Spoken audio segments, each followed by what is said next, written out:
Idina Menzel.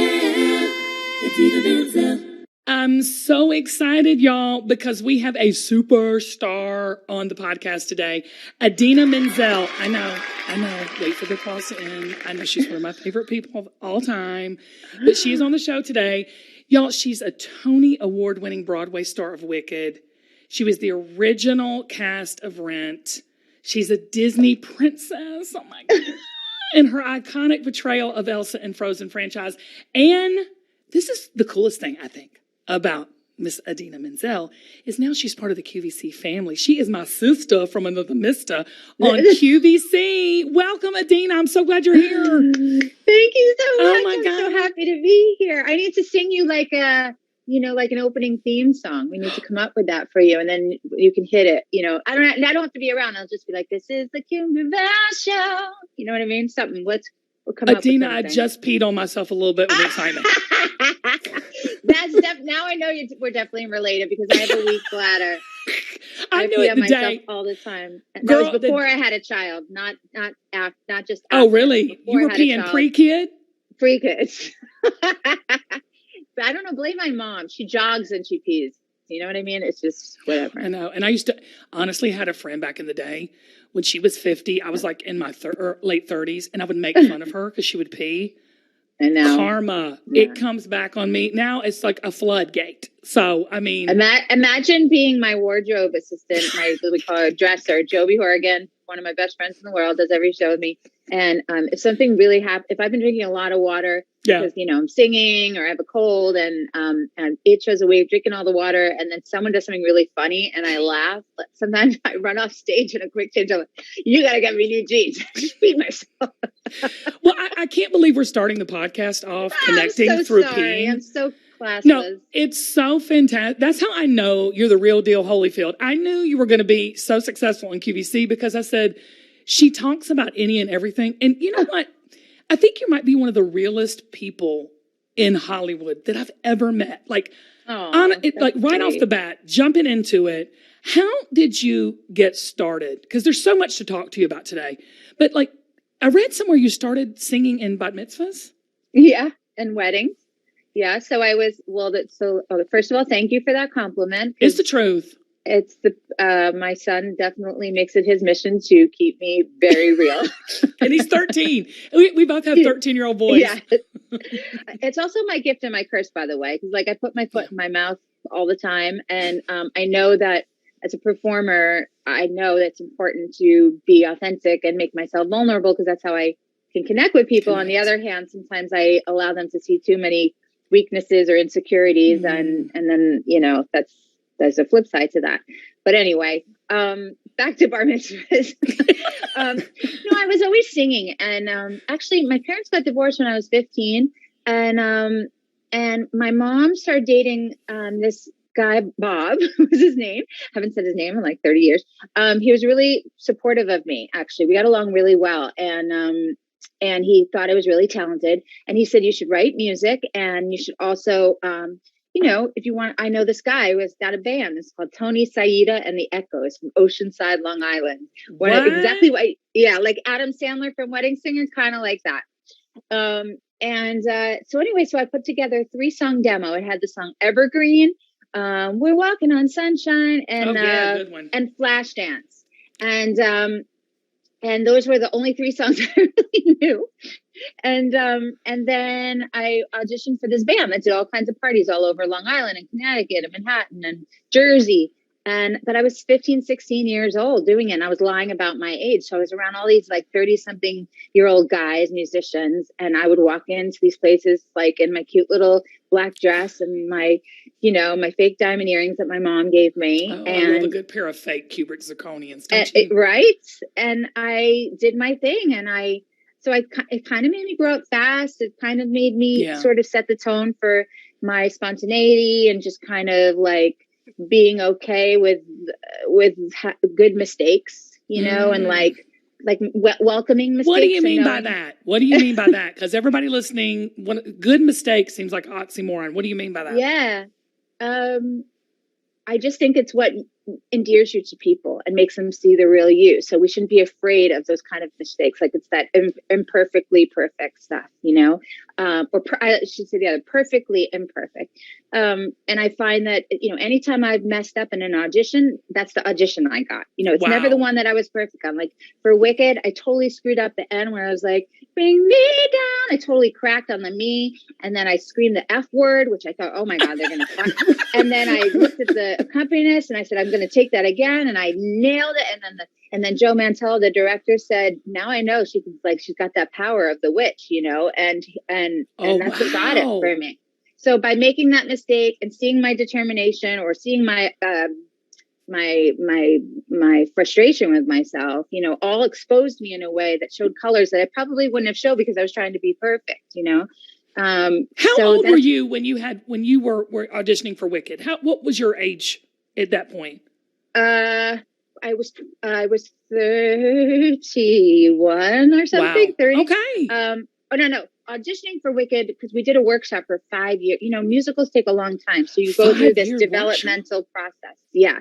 So for 5 years, every 6 months, we do a new incarnation of the script, new songs, things that were working, things that weren't working. So I was probably more like 28. And then by the time we're on Broadway, it's like 32 or 3. I'm forgetting I'm so old now, I can't even remember. But no, you're not, girl. We are the same age. How old are you now? Because I read somewhere 51. you said. So how was that for you? Like, because I'm looking at you're telling me the story about like Wicked, and I'm thinking, no, but I'm thinking like, wow, like you've been in this business a long, long time, and you are still reinventing. You are still having rebirths of this. Yeah. We all are. Idina, as women, we all are. I think. I mean, yeah. I just. I don't know. People have been asking me a lot after turning 50, and I guess I'm supposed to say, because I'm a role model for empowerment and all this stuff, that, oh, I love it. But,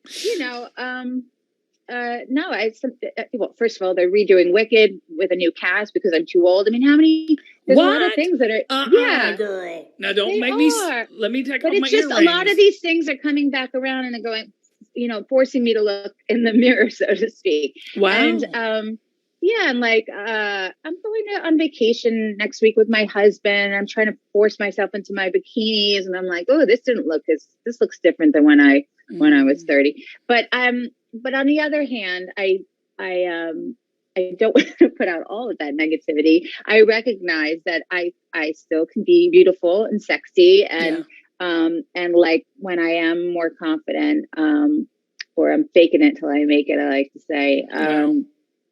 Then I feel good. And I shouldn't say this because we shouldn't say that. I was going to say it, but I realize I'm publicizing my clothing. But I think the more voluptuous and curvaceous I'm getting, the better I look naked, the less good I look in clothes. Well, you have to wear your clothes differently. You have to wear your clothes differently because I can relate to that. I shouldn't say that. Encore is amazing on anybody. But if you're just naked, ladies, I think for us with the curves, we look even better in front of our partners because, you just see all the symmetry and everything. And, listen, I got so much symmetry, honey. You can't even hold it on this camera. Okay, so I got too much symmetry. No, I totally hear what you're saying. But I'm reading all about these projects you've got coming up, Idina, and it seems like being 50, you're more busier, that's even proper grammar, than you were when you were in your 30s. What is going on? I don't know. It's like the same. It's like when I just had my son Walker, and I thought I'm never going to work again. I had gained all this weight, I'm hormonal. And then out of nowhere, then Glee called. Granted, they wanted me to play Leah Michelle's mother, which was not the most complimentary, considering I wasn't that much older than. But no, work comes like just when you allow yourself to have a life and to sort of just when you choose yourself, when you make decisions that are for your mental health, and you feel positive, or you close one door, another door opens. I really believe that, and there's something about getting older that does actually relax me as far as my ambition. I feel less ambitious, but more stuff's coming in. How when you're younger, just like trying to get it going. I was pounding the pavement, for me, I was singing with my bands, auditioning everywhere, do the whole thing. And it was such hard work. And now that I'm older, and I'm more, I feel like I have more to offer than just my talent. I'm a mother, I'm a wife, I'm a good friend to people. I'm trying to work on these different businesses. That the more confident I am as a whole person, the more opportunity has been coming in. Because you just recently wrote a children's book called Loud Mouse. What is that? Oh yeah, that's exactly isn't what that I'm great? saying. Yeah, it's because this is a perfect example. That's something I'm doing with my sister. She's younger. She's 3 years younger than me. She's my best friend in the whole world. And that we did during the pandemic about, you know, a young girl fashioned after myself who has this big, big voice, this big talent, but is just sort of reluctant to really own it and step into her light and draw attention to herself. When I was younger, honestly, I feel like a lot of kids, and it's not about just the singing talent, it's whatever it is that you're finding that you're really good at. A lot of times we feel like we have to hide that, make ourselves smaller because other people around us, maybe they won't like us for that. Maybe they'll find it threatening, or maybe it will be incredible and draw attention to ourselves. And then how does that feel? That's so scary, you know? So there's so many conflicting feelings we have with being our best self. And I wrote a song for it that I'm going to put out. You're so talented, but look, I mean, so of course you've been on Broadway, you've been on TV, you've been on film, you're a writer, you're, now a children's author, but what in the world drew you to QVC? Because we had this conversation before we started this podcast. What drew you to QVC? It ain't easy, baby. No. But what drew you? Because I've just been watching you, and then I try to copy. No, girl, don't do that, please. I loved it because I, like you said a great word earlier when you said connecting. I think I'm a girl's girl, and I know you are too. Like, I'm pro girl, getting out there, doing her thing. That's why I love to see your children's book, how it's just encouraging young girls to do that. And I loved the medium of it. I love being able to just talk directly to the camera, and I love live TV. I love the spot, because if I have to prepare, like for you to prepare something for 5 years, I would be 6 feet under. There's no way. I don't have the attention span of a gnat. So, I mean, I couldn't do it. But that's what I loved about it. The creativity, the direct contact with, our girls sitting at home watching. What about you? What I love about it is, yes, I feel like I thrive in a live situation. I think so too. I know you do. It's what I do. But more importantly, I think it's important to earn people's trust. And I understand, and I feel like the consumer is so supportive, but also discerning, and want to really feel like you're talking to them and you're speaking to them and you're listening, you're seeing them. And so for someone like me, especially, comes in, it's like, oh, I'm a designer now. It's like, I wanted to really say, okay, I'm going to have to prove myself, and get that integrity and the street cred and all of that, because I'm a new designer, and just because I feel like I might be good at it doesn't mean that I can. So I just feel like there's a truth serum, and you have to earn your right to be there. And definitely the reaching through the screen and being able to connect with everyone, and my line specifically being less fashiony and more about letting the person's soul shine through, and it just being basic stuff that we feel really good and classy in, and the fabrics feel good, but it's not like, overpowering us. And that's, I mean, other than a red carpet here and there, or like crazy costumes, I live in stuff that just makes me, I just want to feel comfortable all day. Yeah. I bought several of your pieces that day because we were on the same day. And so I was going, oh, that's cute. Oh, that's cute. And I loved it because when I saw it, I was like, that's so cute for all sizes. I love the fact that you're inclusive in your designing. I think that a lot of people, especially celebrities that come from the background of Hollywood, miss that mark that, hey, we're just moms, grandmoms, daughters, sisters, aunties, But, and the truth is, I mean, I can't tell you, there's been several times where I go to do a photo shoot, some fancy photo shoot, and they ask me for my sizes, and I show up and there's just sample sizes on the rack that I can't fit into. And they're like yanking it in the back, like, oh, it's okay, we'll just like put a clamp on. I'm like, how am I supposed to feel sexy and beautiful with this whole thing, And so it's, and And so you get it. Just, yeah. And it's just like, I don't know. So, and what about like day to day? I mean, you want elastic waist or stuff so you can have a meal and not feel like I'm going on vacation with my husband. I'm just waiting from the beginning of the vacation to the end. Things need to fit me, you know? Elastic is the best invention ever. I don't even care if a dude invented it. Bravo. Like, I don't care who invented it, who designed it. Thank you. Exactly. And my boobs go up and down. Oh, I'm not supposed to say. See, you these can are say things boobs, I'm learning honey. about QVC. I have to say bust, but I always say boobs. But, I say boobs too. You do? Yeah, okay. Girl. I ask for girl, I say a lot of stuff that I have to just say, oh, I'm so sorry. Well, so my boobs go up and down sizes depending on my weight. It's the first thing that gains weight are my boobs. So, you know, it's just like you need stuff that just works with you and that you don't have to feel like you have to buy something new. The bra line, you know, all that kind of stuff. I get it. So I just want it to feel easy, and I get overwhelmed when I walk into my closet to make decisions about the silliest things. You know, like is it okay to wear navy and black and like. No, let me ask you a true story. I mean, be real right here. Do you find yourself like wearing the same thing every day? Like I buy 3 or 4 things, even in the same color, and I'll just wear it every day. Are you like a uniform gal?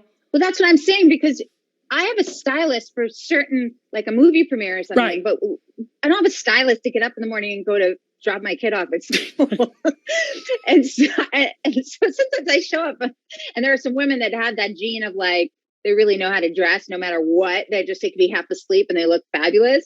And I'm not. I'm not that girl either, girl. My hair extensions are showing. Like I have a dreads hanging out here, and my shirt. One time my shirt was on backwards, and then people look at me because they think I'm famous. I mean, but that's okay. So this is another way we relate, not just to QVC, but also like my kids. I've started talking their language, and I read where your kid got mad at you. Your son got mad at you because you were saying like, I said that's fire, or that's such good drip. I said, that's so drippy or something. He was like, oh my God, you cannot say that. That is so embarrassing. So there's a couple of words I'm going to give you that when today or when you talk to him. Okay. Bussin'. Have you heard bussin'? No. What is bussin'? Bussin's like, that's so amazing. That's bussin'. Okay. Where does that come from? What is the etymology of that word? From, bussin'. You know, out of their pie hole. Tavo's here, Mike. Does he know bussin'? Where does it come from? He doesn't know. He's cute and young, but I don't know. Okay, tell him. Ask him if he knows this one. Here. No cap. Ask him if he knows no cap. No cap, I know. Okay. No lies. But you can't say that. We sound like idiots. But yeah, no cap. Or he'll go, Mom. He'll say, Mom, you're capping. I'm like, so where? I love language. So it's like, what does that mean? So is capping like capital letters wrong, or does it mean cap like a bad thing, like with like guns? I don't know. I don't know what it is. Well, there's a new one I heard last week. I said, oh, I'm going to tell Idina this one I read, you know, that your son doesn't. That's scrunchy. Which a scrunchy to me is a scrunchy, you know, back from the 80s. Right. Yeah. So scrunchy means like that's shady. It's shady. Oh, shady. Okay. So, I mean. Suspect. I don't know. Suspect might be 90s. What was that? I don't even know. Sus. They say sus. Sus is cool? Yeah. Okay. Sus is cool. Oh my gosh. Don't show Walker this. He's at camp. He's at summer camp right now. If he found out I was doing this, he'd kill me. That's it. He would leave you. He would say, that's it. I'm out, Mom. It's so embarrassment. All right. I just want to tell everybody to check out Idina's line on QVC. It is so cute. It's called Encore. And I think that what I loved about it was obviously so many people are big fans of you. I mean, I was reading the chats, girl, and people were like, oh my God, I love you so much. I love you so much. And I think, can I just say something? We trust you. You're already there. Oh, thank you. I appreciate that. Your life so speaks that means for itself. so much to me. It does. Thank you. And we need you. Thank you so much. I feel so welcomed into the family. You know, everyone is so sweet and supportive. Everybody's got really great advice. It's a nice place to be and to work. And yeah, I want people to be proud. So thank you for saying that. I'm serious. Really. And the Encore thing, you know, it's a showy name because I'm from the theater, but I truly believe that, you know, encores are about when you do a great job for me on stage and people see you and you've connected with them and you made them feel something and they want more of you and you get to, you know, a second shot, you know, get to sing something else. And so everyone should have like their own encore, you know, and whatever it is. I love that. And I really believe that. Because I think I heard you say on camera that day on air when you said, you know, like we can be the stars of our own show. I mean, you said something to that effect. And it really resonated with me as a mom of 2 kids in her 50s. You know, we're all hustling out there. You know, moms do it all. You know, for me, you know, being an older mom, you know, I have play dates with people that, you know, in their 20s. You can't call them play dates. Oh, I know. You can't. You have to call them like a hangout or something. I don't know. Meet up, whatever. I got to still drop them off. So for me, it's a play date. Well, then they should be a play date, right? Yes, exactly. Girl. And, you know, these young men with all their puberty, testosterone, is yours discovered girls yet? It's like, maybe. We'll see what happens at summer camp this year. I mean, yes. But all I know is he's very cool, too cool for school during the day, but when he's really sleepy, he's a mama's boy. Yeah, and so I'm okay with that. I love it. That's great, Idina. I'm okay with that. Yeah. Kim and Idina, I'm actually going to break in because I can't let you go, Idina, without doing a Zack Attack. Oh, God, Zach. The Zack Attack is a fun game that we like to play with our guests. Kim has no idea what this is. That's why it's called the Zack Attack. Okay. So for the Zack Attack game, I looked this up, and all of the major Disney princesses, right, are in like their teens or early 20s. Okay. And that's fine if you're a kid, but that's not our audience. So that's why I'm good, because I'm like 50 playing a 12-year-old. I love it. Since, Idina, you've played 2 Disney princesses, right? You're Elsa in Frozen and Nancy in Enchanted. Yes, and I actually consider myself a queen. Thank you very much. Elsa is a queen. She's a queen. That's okay. I'll take both. Yeah. Disney queen. I thought it would be fun to imagine our own new Disney princess who's in her 50s. Okay. All right. So I'm going to ask you some questions. And Idina, you go first, but you and Kim can like work on these together. Oh, God. What would the more mature and wise Disney princess be like? First, where would she rule? The wiser 50-year-old Disney princess, where would she rule? Well, she would rule Manhattan, probably. I was going to say, come on, girl. Yeah. Would she have a sidekick? Would she have a sidekick? Would she have a ride or die BFF? I think so. Yeah. Yeah, it would be like my sister. It would be one of our best my sister friends. too. Yeah. Yeah. What would her magic power be, right? So a lot of Disney princesses can like talk to animals or like, you know, Elsa's ice magic hair. I know this one, but it's inspired because my son has talked about this before. I think she would have the power to heal, but also the power to eradicate, this is what my son would say, racism. He'd say to her, everyone, make people see each other all the same in some way. So, I think that's heavy. A good one. I know that's heavy for It's Disney. heavy, but I think for my superpower, I would just want the instant snap your finger and facelift and body lift. I'm going to be super shallow here, just so shallow. And the ability to do it to all my sister queens out there. I would just want to do so. Okay. Yeah, that's nice. So who would her villain be, right? Ooh, the villain. Oh, man. Her villain would probably be herself. She'd have to talk to herself all talk the time. herself down. The side of her that's always putting herself down. I love that. Yeah. Well, this is the thing. I'm so over the villain thing. Like, True. That's why I went to myself. Yeah, I just want to love everybody. Can we just all love each other and just move on? Yeah. Especially women on women villains. Like, you know, I can't get down with that. setting women up to compete with each other. Don't and all like that. it. It's we're done with that. We're done with it. Yeah, we need to lift each other up. Agreed. So no villain. Okay, so no villain, but would she have a love interest? Oh, for sure. Several. Of course, several, exactly. I mean, you get 50 years old. Moving on. Yeah, I don't think she's tied down. And what lesson does she still have to learn? I'll let you go first. No, you say it. No, I don't even have anything to learn. I'm going to learn from you right now. By that laugh, I could tell it's something good.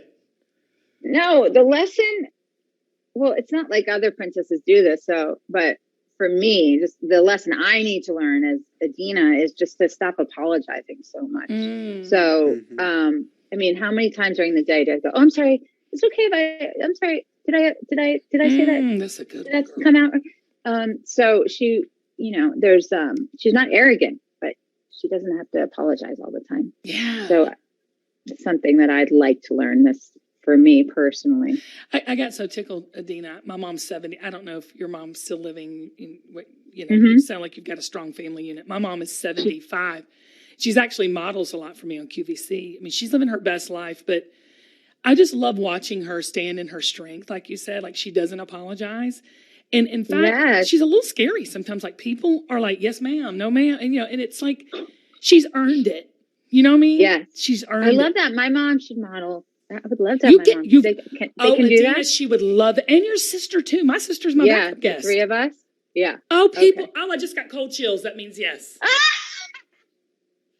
I did. I just got cold chills all over my body. People would love to see that. You know what, Idina? I think it's because you couldn't be as strong as you were without some kind of legacy or lineage from another strong woman. I think that's God. My mom always, her saying is like, you can mess with me, but don't mess with my kids. And she doesn't use the word mess, but yeah. I love her already. Okay, tell her. What's her name? Helene. Helene, I expect to see you on QVC. We're working it, sis. Okay. Oh, I'm serious. Do it, Idina. Do it. Okay. People would love that. Okay. I will. So before we let you go, because we don't want to keep you too much longer, I've got what I do is this thing called rapid fire questions, just random. Yep. Okay. So don't think about it. Just okay. Okay. Yep. How do you take your coffee? With a little bit of milk. Oh, no sugar, no nothing. Black with a little milk. Not lately. Good for you. I need to take a page out of that. I'm trying not. What song do you have that you sing along to when you hear it? Like a U2 song, like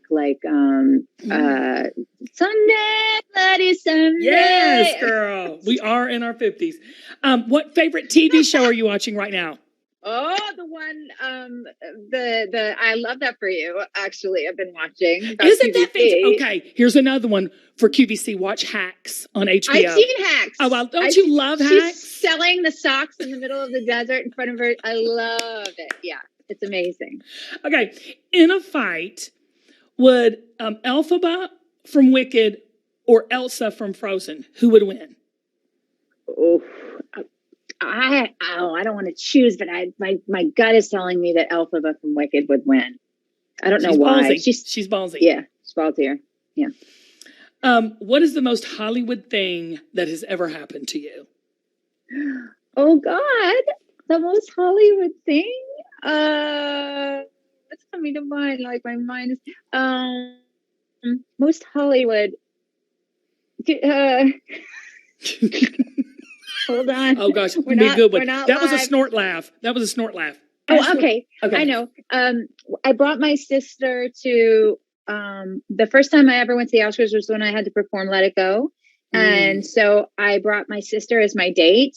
And she, she's a teacher out in Boulder, Colorado, or was at the time. And so the stylist got Vera Wang dressed both of us. And then we borrowed jewels for the night. And between the two of us, we were wearing like $3 million worth of diamonds.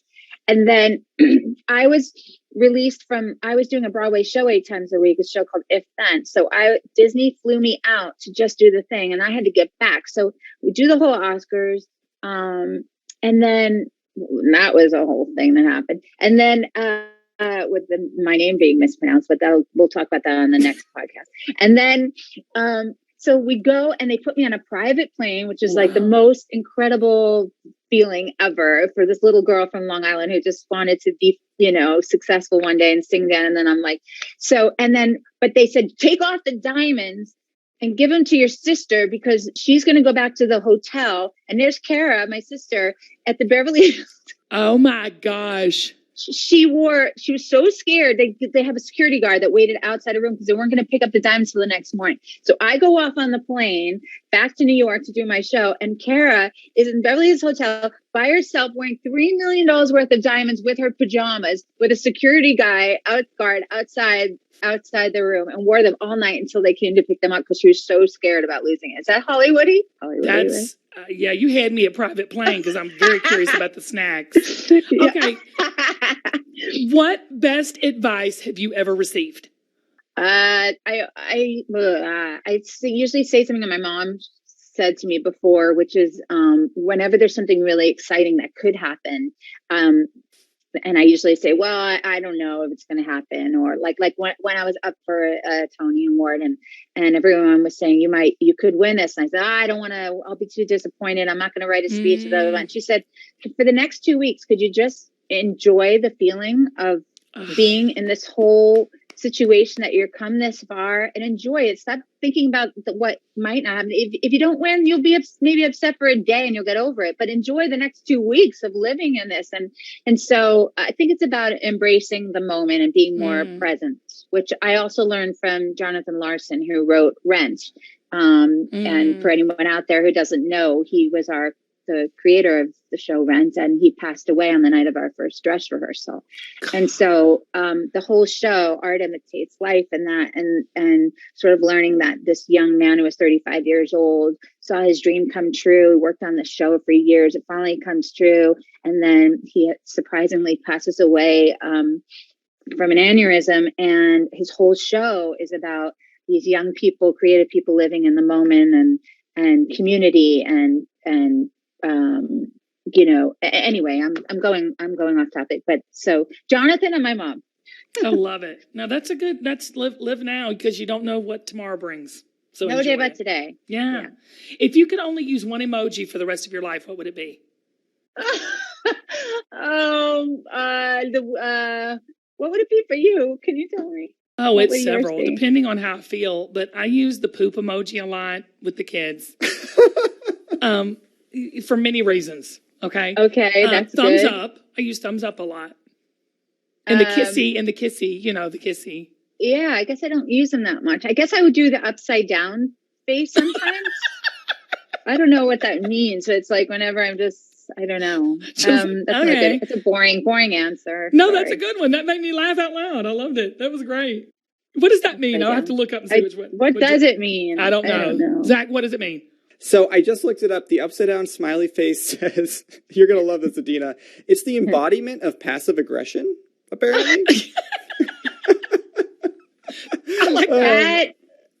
That's not what I felt, though, so I got to take that back. It can also mean just like sarcasm, irony, humor, silliness. Yeah. It says all of that. Yeah. That's it. That's it.